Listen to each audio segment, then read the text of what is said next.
கழுதை அப்படிங்கிற ஒரு விலங்கினத்தை பத்தி எல்லாரும் கேள்விப்பட்டிருக்கோம், பார்த்திருக்கோம்.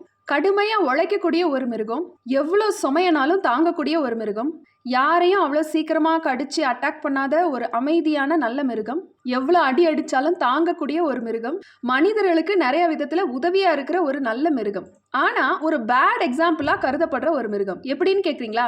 யாரையாவது நம்ம திட்டணும்னா கழுதைன்னு சொல்லி திட்டுவோம். எவ்வளோ வேலைகள் செஞ்சாலும், எவ்வளோ உதவியா இருந்தாலும், எவ்வளோ பளுக்களை சுமந்தா கூட சில நேரங்கள்ல சிலர் நம்மள வேல்யூ பண்றதே இல்லை. உங்களுக்கு ஒரு வசனம் சொல்லட்டா?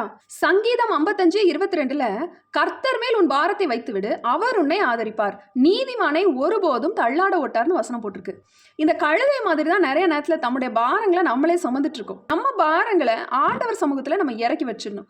ஆண்டவர் நமக்காக சிலுவையில எல்லாத்தையுமே சுமந்து தீர்த்துட்டாரு. நம்ம வேல்யூ என்னங்கிறத மனுஷங்க நமக்கு சொல்றதை விட கர்த்தர் என்ன சொல்றாருங்கிறதா முக்கியம். இது வெறும் கழுதை தானேன்னு எல்லாரும் ஒதுக்கி வச்சுட்டாங்க.